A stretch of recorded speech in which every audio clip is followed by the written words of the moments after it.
Boom! Hey, everybody. Welcome to Sama. I'm Derek Mazzoni, your host. Thank you for being here. I hope things are going well wherever you are. And if they are not, I hope that changes soon.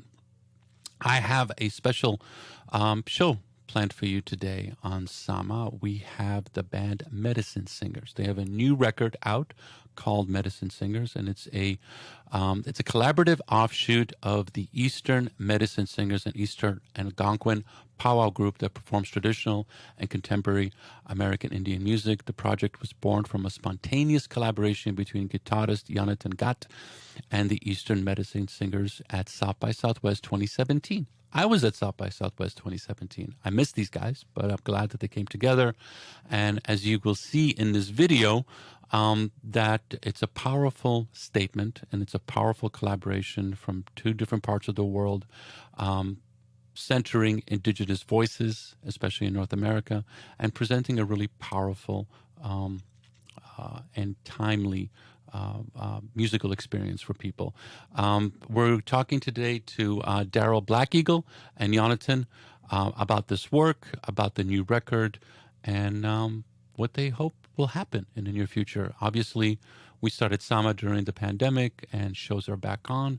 And as always, we hope we will welcome this ensemble to the stages of the Pacific Northwest, or we'll see them wherever we end up in the world. So please, right now, enjoy Medicine Singers on Sama.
Daryl Black Eagle, Jonathan, welcome to Sama. Thank you for having us. Pleasure to be here. How was life? Catch me up. Hey, life is beautiful. You know, it's summer here in Rhode Island, in the Ocean State, and this is the time of the year that inspires me to do a lot more music. So I'm happy. Okay, tell me. So please, Daryl Black Eagle, tell me about your story with music. Tell me about your origin. How did this come about? How did Medicine Singers come about? And how did this record come about? And Jonathan, please chime in also. So we actually were on a project with one of my drummers, Ray Two Hawks Watson. We did a project where we were transplanting Rhode Island artists down into South by Southwest. Mm-hmm. So we were one of the groups, and we actually were doing all traditional music. We were actually doing outside performances all day. And I looked up a couple of times, and I saw this gentleman right here, Jonathan, watching us. And he was shaking his head, and, I looked over to a couple of guys. I'm like, who is this guy? He keeps coming back. I said, he must like our music.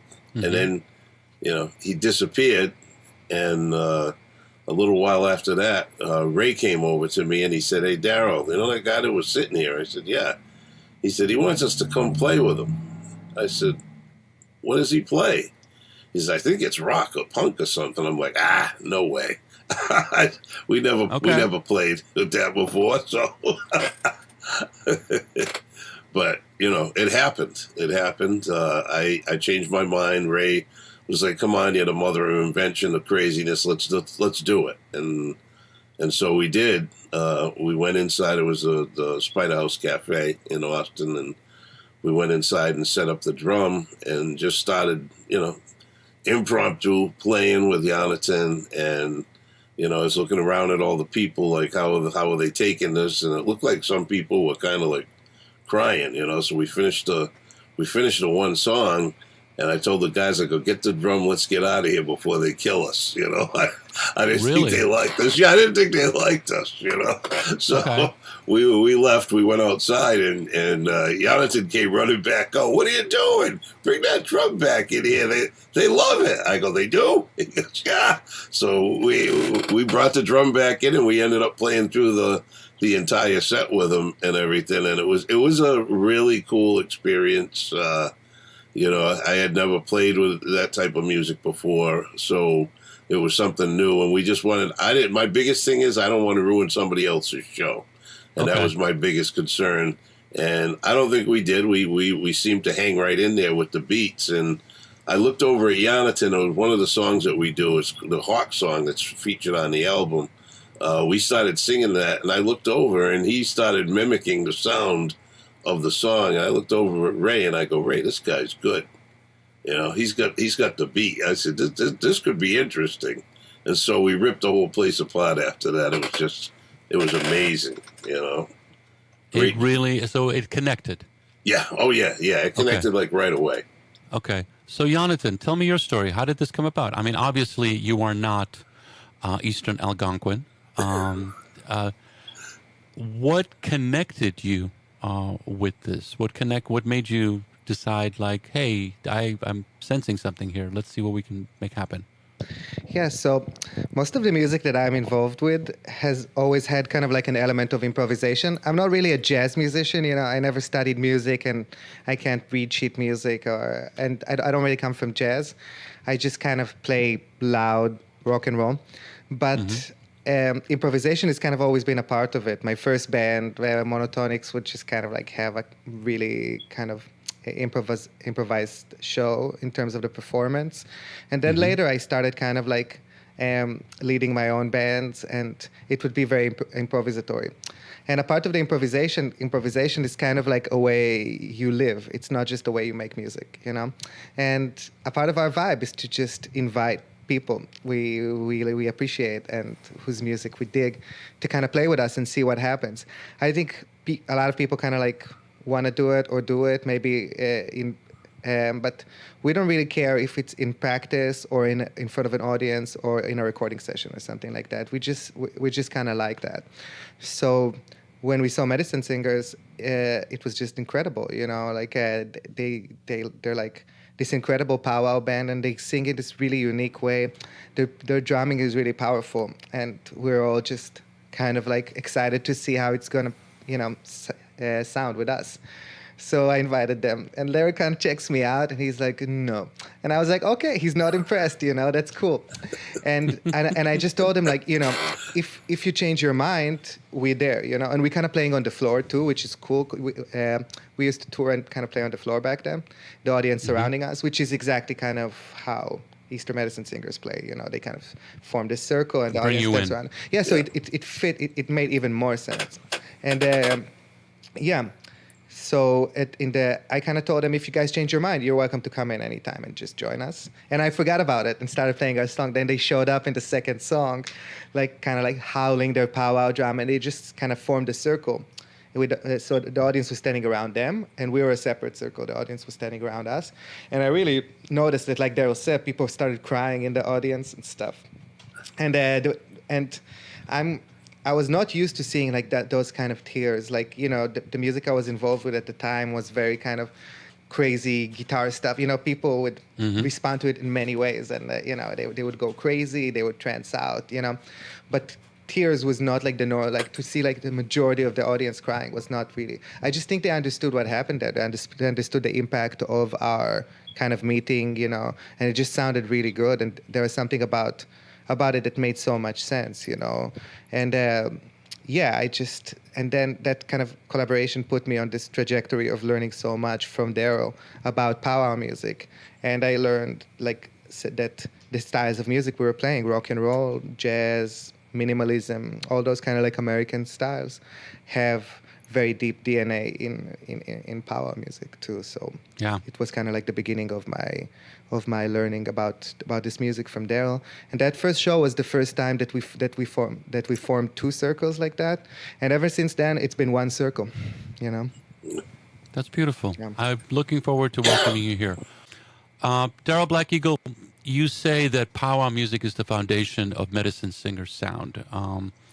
You have a passion for preserving the culture and language of the Pocasset Wampanoag, and it's been a driving force for all your work in music. The Eastern Medicine Singers perform primarily in the Massachusetts dialect of Algonquin, a language you studied with the late Clinton Wixon,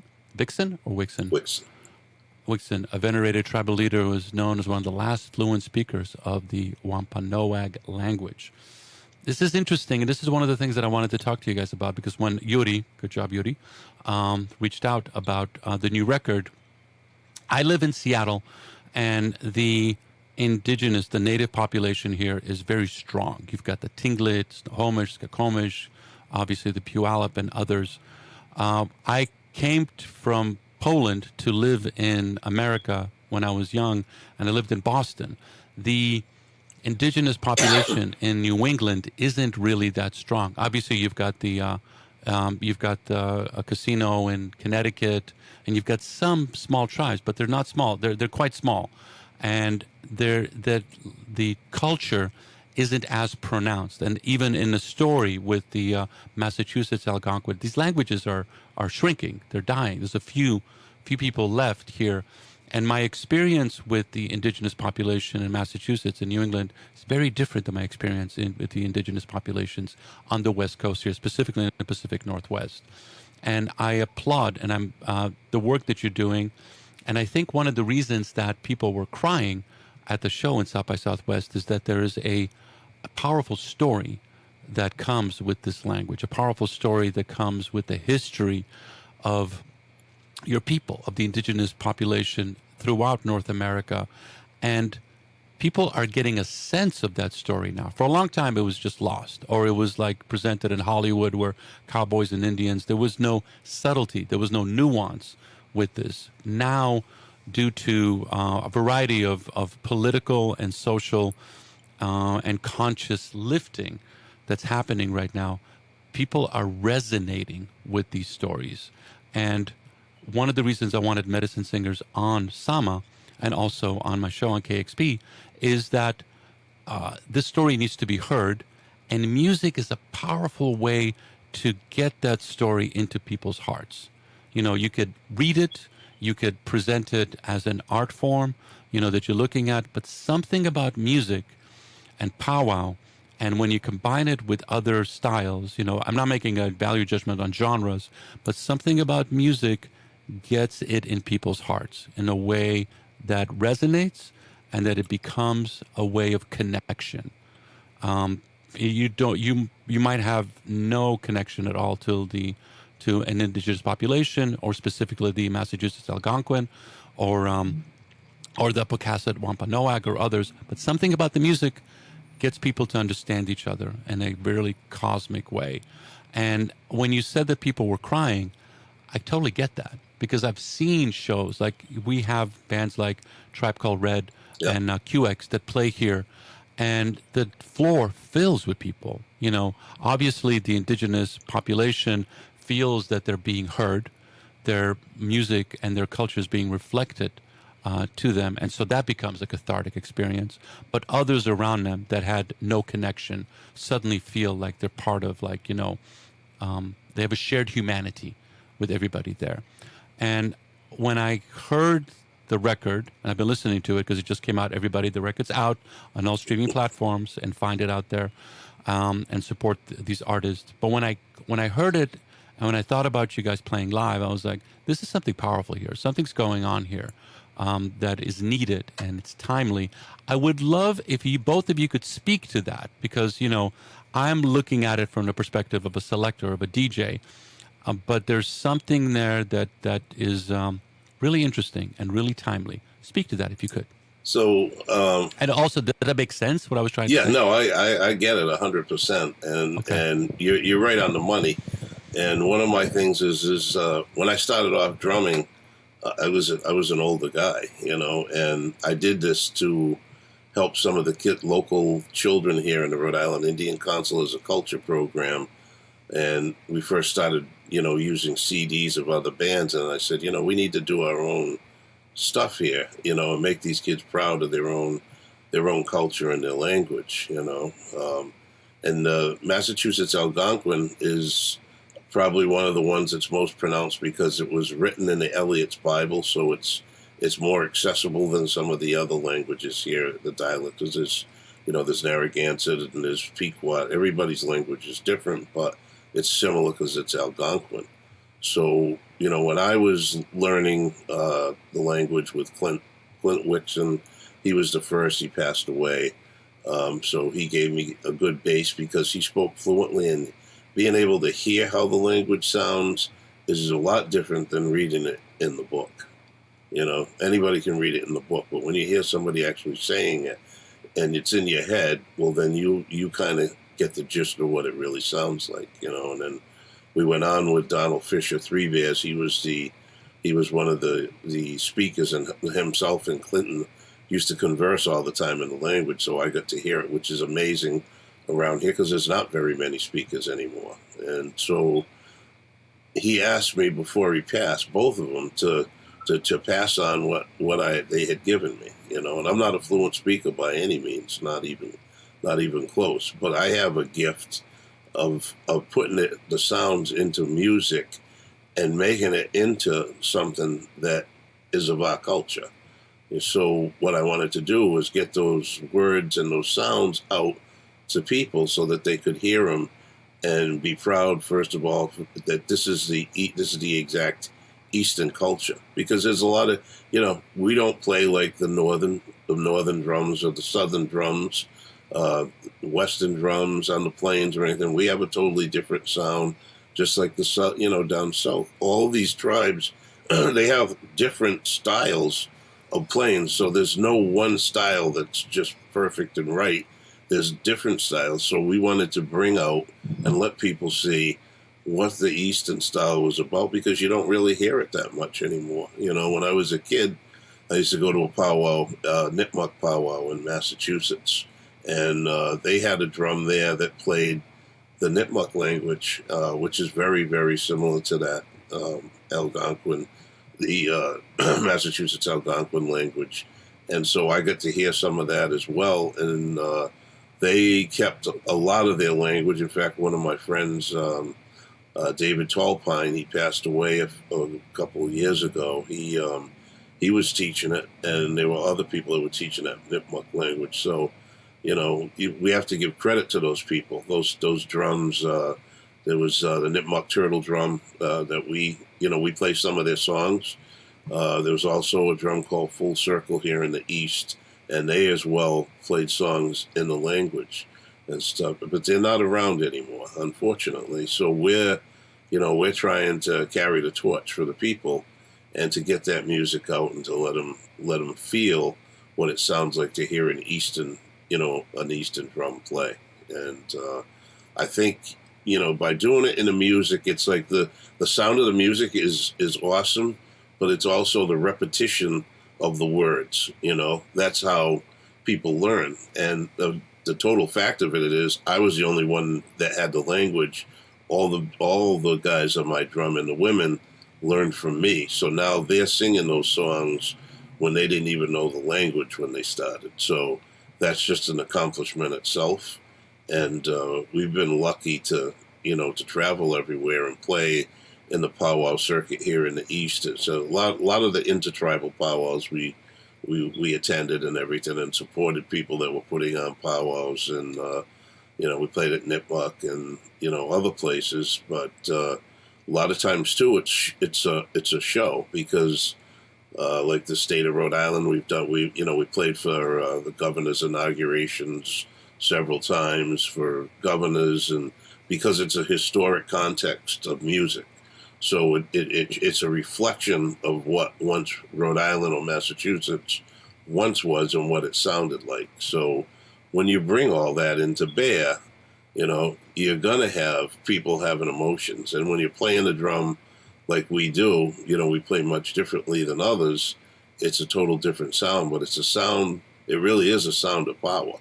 And it's also a sound of spirituality because a lot of the songs have that, that rhythm of spirituality in it and the heartbeat, the sound of the heartbeat. So, it's very, very powerful, especially when you put it together with other artists and you bring out everything together. It's a unique idea. I mean, I credit Jonathan for, doing what he does because he's really good at it, and the two of us together, we formed a great partnership and a great friendship and a learning circle of what it's like to really make, music together and to get it out full circle in the media and let everybody hear it and see the lyrics, like Daybreak. That was the first one that we put out. Very powerful song. I wrote that. And having the words out there, that's just amazing to see that for me. And, I'm proud of this album. It's been amazing working on it with Jonathan. That's beautiful. And it's timely. That's the thing that keeps resonating to me. It's just like, there are times when a record comes out and you're like, okay, that's cool, but I'm not sure if there's an audience for that. There's an audience for this on many different levels. And this is an interesting thing also because I focus on music and culture from all over the world. And some things just work in one place. And it's great, but it's just there. It's not for export, as some cultures say. This can work literally in many different places. I could see this being performed at festivals and people connecting that might not have any concept of both of your cultures, but something about combining them together. And through the filter of or the garden of improvisation, minimalism, whatever you call these things that have traveled throughout the world as genres, the different cultures, different musicians are picking them up. This is an interesting hybrid of things that come in. And similar to, I kept talking about Trap Called Red, which I got it wrong. They're now known as Hallucination. How they've been able to incorporate that through the dance floor, through DJ culture. What you guys are doing within the spectrum that you're playing, improvisational, jazz, rock, psychedelic, however you go. There's an audience there that will receive this in a really interesting way that would not have received it if it was just noodling or if it was just through a powwow. So that was one of the main things that really stuck with me when you reached out. Is like, okay, this is timely, something's going on here, and this has legs. This can travel because it has an emotional resonance, an emotional quality to it. But it also begs the question of this is also a project that feels like it's just beginning. Yeah. Like this is there's a lot of stuff that can go on here. You're dealing with a multi-100-year-old history that you're presenting to us right now. And Jonathan, with your work, you're going to incorporate aspects of who you are into this also. And it's not like you guys are just doing your version of the blues or your version of rock. It feels like there's something going on here. Can you speak to that? Yeah, I also want to say, I agree with you that it's early days because Daryl and I just have this great relationship. We love working together. We really give each other space, and there's a lot of mutual respect. And yeah, he's been one of the greatest musical partners I've ever known. So definitely, that's just the beginning. Also, we've been doing it for 5 years. We a lot of people are kind of like talking to us about this project. Yeah, we've been kind of like, we met in 2017, and then in 2018 we released our first track. Then we started getting invited. We played festivals in the United States, Canada, and Europe. Probably a lot of places that where this kind of music was not heard. So yeah, we've been doing it for a long time, and it felt timely in 2017, and it felt very timely in 2020. You know, I remember when like 2020 kind of unfolded on us from our homes. All of us, Yes. a lot of my friends were feeling like were asking themselves a lot of questions about their work. You know, and I just remember feeling even more motivated to continue working on this Medicine Singers record. It's just like it's been years in the making, and it kind of like I feel like this specific project, we've been through like a few kind of like political climates with it, and for me, it's timely. It's always timely, and it's been timely for a long time. You know, like yeah, I'm really happy to be a part of this record and to have people just more and more people discover the beauty of Medicine Singers music. Yeah. Perfect. So, Jonathan, you were a member of the Israeli garage punk band Monotonics, and you deconstructed a lot of music. You know, often if you're hearing guitar work, you know that you like to take things, make it crazy, beautiful. Not crazy as a judgment, but just like, hey, this is lovely, and then deconstruct it almost to the point of minimalism. What role does that play in your work right now and your history with Medicine Singers? Yeah, with Medicine Singers, it was just we kind of met. Everything is just like very organic about this project. Everything was just kind of like it reminds me of all the bands I've ever had, because it's a little bit about kind of like being in a collective of musicians. Is that if it works good, then everybody kind of brings their own into the project. You know what I mean? And so we just met in this like super organic way. Just like they were playing a show, I was playing a show. We said let's play together. And then we did this recording session, released a song. I started going up to Providence more and more. And when I went out there with my big amp, and I played my loud guitars, and everybody kind of liked it. And yeah, I think like one thing I've kind of like discovered about making music over the years, and I think that goes to show a lot about how music can turn you into a better person, is that not trying to like not control situations at all, and kind of like let things unfold very, very, very naturally. I think like the moment the situation, the scenario has a plan, and you should just kind of like let it unfold. Because when I was a teenager, it's just like I came to music from this way of like trying to tell people what to play and like whatever. But over my time, just like playing kind of like crazy punk music and just like very improvisatory and very open to the situation, I found out that not only you get something better by kind of getting out of people's way like that, but also that it's kind of like stupid as a person and as a musician to try to control situations. Those are things that kind of like occurred to me in like my teens and my 20s, and I just realized that the more space you give people to be themselves, the more, and that includes myself too, the more I get space to kind of like bring myself into a project, the better. So my approach to music has just been to try to create processes that allow people for time for their own trial and error and understanding and things like that. And I think it's a fun way of making music. It's kind of called improvisation, Yeah, no, it's true. And I think it's been very good for this for this specific project, because it just comes from I was lucky enough to work with musicians from different cultures. I'm working on a record with Ma'alem Hassan Ben Jafar from Inov Gnawa, that you probably know. Mamadi Kouyaté, who used to play in Bembeya Jazz from Guinea. Yep. And I'm kind of like working with him a lot over the years. And I just found out and I just kind of like try to come to those musicians who bring a world of culture that I could never understand, even if I come from Israel, that's not so far from Morocco, or even if like in an academic way, I know some stuff about Gnawa music or something like that. Yeah. I'll never be able to understand it the way that Hassan does or something like that. And I try to respect that when I work with musicians from different cultures. No, that's great. And it's this leads to two questions. One is, and two statements. One is the fact that Israel is an incredibly diverse country. You've got Ethiopian, Yemenite traditions. You've got people from all over the world, especially in Tel Aviv and Jerusalem. And I try to convey this to people. It's like a lot of some of my favorite musicians are coming out of Israel right now because they can play with anybody. They can just like really, really come in and go like, and not in a way where it's like, no, you must play this, like you as a teenager, and you got to play like this right now. It's like, no, let's just be open and see what It's happens. called chutzpah. It's fine. That's fine. Which is good and bad.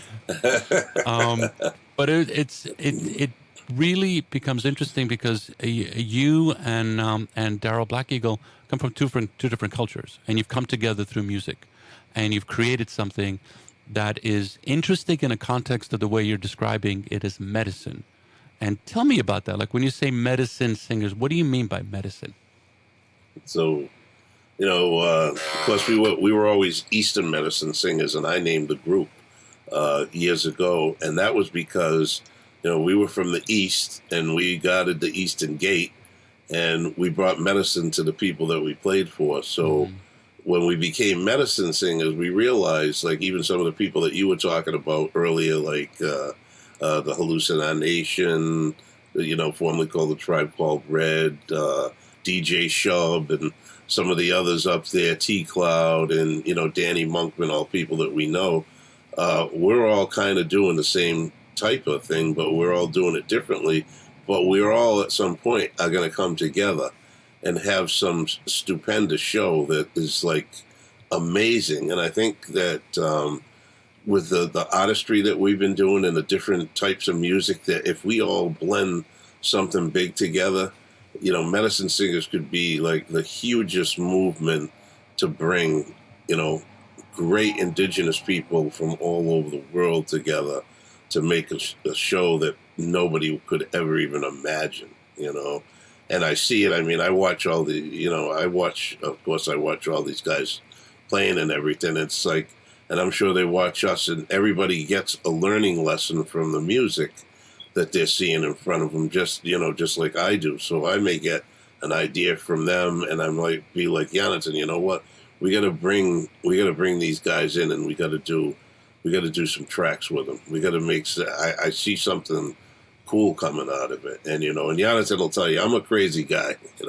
I'm a vet and everything, and I do everything the hard way, but I like the results of it. And just being tribal like that. I mean, some of the things that we do, to other people are just amazing. They've never seen it, so it's like it's something to bring to the table to get out there so people see how beautiful everything can be when it's together, And I think my biggest thing has always been unity. I don't have a prejudiced bone in my body towards anybody for anything that they did. I don't blame anybody for anything, But at the same thing, we want to have the same respect as everybody else out there in the world as far as our culture and our music. And I think this is the way to do it, because you're bringing together everybody, and you're going to get a mutual respect from people, because they're going to look at you and say, wow, look what these guys did. They took people from everywhere, put them together, and made beautiful music. And it's a medicine. It's a medicine for people, for unity. That's really what it is. I'm gonna push a little back on that, because I think it's deeper than that. And I'm gonna be like Jonathan right now as a teenager and have the chutzpah to tell you what I think this is about. I think people are sick. Yes. In general. And I think the more time I spend with indigenous peoples, indigenous cultures throughout the world, their relationship to each other and their relationship to nature, their relationship to their history, their relationship to their ancestors is deeper, And I'm doing it in a way. I'm not saying it like from an academic perspective. It's like literally there's a more of a connection that they have with who they are, and if other cultures seem to don't have that, especially in the West, where we're either on screens or we're disconnected or we don't quite know what's going on. I'm not making it's a general statement. I'm not pinpointing anybody. But I find that this music, like going back to people that were crying at the show, they were crying because they had a sense of relief, something connected with them. And that's the medicine. It is. People are sick, and when you bring this music, you're bringing medicine to them. And that could be, bands like Inov Gnawa and others, where actually that music is considered medicine. It's like you are trying to create a healing aspect to it. And I believe that this is what you guys are doing in this way. Whereas if you're of the culture, a powwow might be just it. Yeah. But if you're not, if you're from another place, it might need to come like hallucination through the dance floor, or what you guys are doing through a performance that combines different genres, that wraps the medicine up in a way that they can be digestible and people have that experience. And I feel that music is a really powerful way for people to convey that history and that culture. And I've seen it happen with other artists where it's just like, this is so freaking different than any other show I've been to. And people are connecting in ways that there's nothing about them that says that you're native or you have any connection, but there's something about that connection to nature, connection to each other as fellow human beings, that works through music in this kind of performance that nothing else seems to do. And You're right. When I saw that, was like, okay, this is medicine. You're right. Does that make sense? It does. I agree with you 100%. I mean, even myself, like, I can only take so much, like being on computers and everything else. I get sick. So I have to go out into the forest or into the ocean and everything to recover what I need to exist in this world, So without that, and that's where I do my music, Jonathan will tell you, like, I'll say, hey, I'm out of here. I'm going to Vermont. I'm going to New Hampshire. I need that purity to go out, recharge, get my batteries up, and get my head back together so that I can keep creating, I've been like a hunter, a fisherman, and stuff all my life. And I've always liked being outside in the outdoors. Even when I was in the military, I was a combat engineer. But I was an environmentalist. That was my part of the job. So it's always had to do with the natural, the native, the outdoors, the feeling of the serenity and everything. And that's where we get our music from. I might sit there and listen to, a woodpecker pecking on the thing and say, hey, you know what? That sound, I like that sound. You know what I mean? I'm going to incorporate that.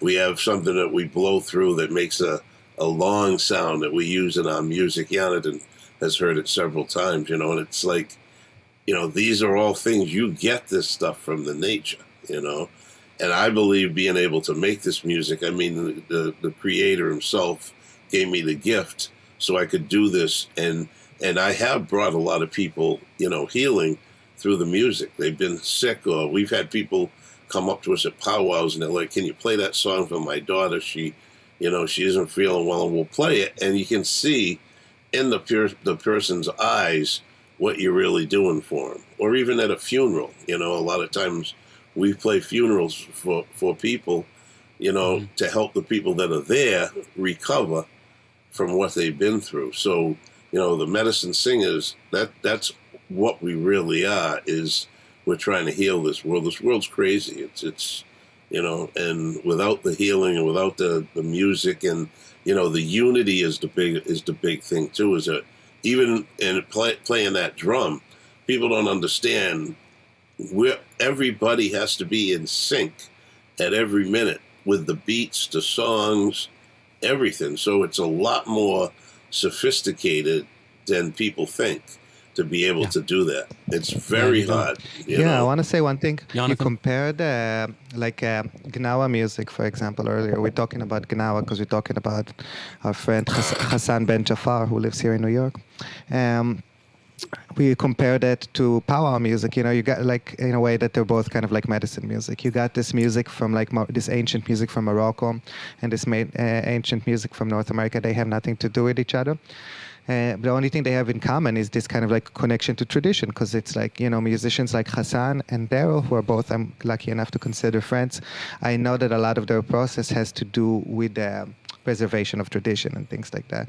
And I think the things that that those music respond to, that thing that Daryl called medicine, it's something that maybe gets lost sometimes in modern music. But then now that we can all work together, we can kind of create the ultimate music together, that mines from all the modern tools and all the modern places, but also has that connection to tradition brought by Daryl and Hassan, musicians who dedicated their lives to that tradition. And that's kind of like the kind of collaborations that we're talking about, where everybody can be themselves and bring their own unique set of beliefs and also tools to the table, and just do the ultimate music together. Yeah, it's perfect. Yeah, that's a great recipe, and it's a recipe that's needed right now. We all need to eat of this meal, as a metaphor, because it's one of the few things that can actually help people. Because, any time, I have children and they're confused what's going on in the world right now, and they're like, we can deal with the symptoms, but we need to get to the root of this, and that is that we are disconnected from each other. Whether it's some poor satchel shooting at people off of a roof, or another war, or something else, people don't know who they are. They don't know where they belong. They feel disconnected, and their souls are hurting, their hearts are hurting, and they're going to lash out. And so, if there's a few things you can do in the world, this is one of them. So you guys are actually doing it. So congratulations. The record is beautiful. It's out now on Stone Tapes Records. You can find it on all the social media platforms. And I look forward to seeing you guys live. Thank you so much. And when you bring that in. Yeah, thank you. It's been a pleasure. It's been an honor and a pleasure to be here with you today. Thank you, Daryl Black Eagle Jameson. Thank you, Jonathan. Be well. Be safe. Okay.